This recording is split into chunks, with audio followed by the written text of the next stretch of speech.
ولسمشر غني د دې لپاره چې افغانستان د بشري پانګې خاوند شي د لوړو زده کړو مؤسسو نصاب باید واړول شي.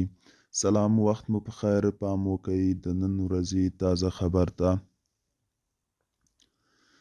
ولسمشر محمد اشرف غني وایي د دې لپاره چې افغانستان د ماهرې او بشري پانګې خاوند شي د لوړو زده کړو مؤسسو نصاب باید واړوي او د محصلانو له مغزو نه دا مفکوره چې تر فراغت وروسته دولتي مامورین کیږي ووځي.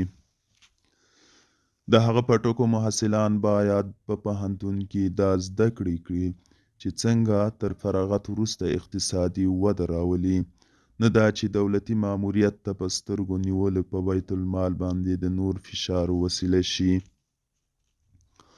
محمد اشرف غني د پوډکاسټونو په لړۍ کې خپله 20مه خپرونه کې وویل که افغانستان غواړي په خپله بشري یا پانګه کې له وروسته والي یا پاتې والي راوځي، باید خپل لومړیتوبونه دقیق وټاکي، نړیوالې تجربې زده کړي او یوازې په هغو رشتو او څانګو زور واچوي چې د هیواد ظرفیتونه لوړولی شي.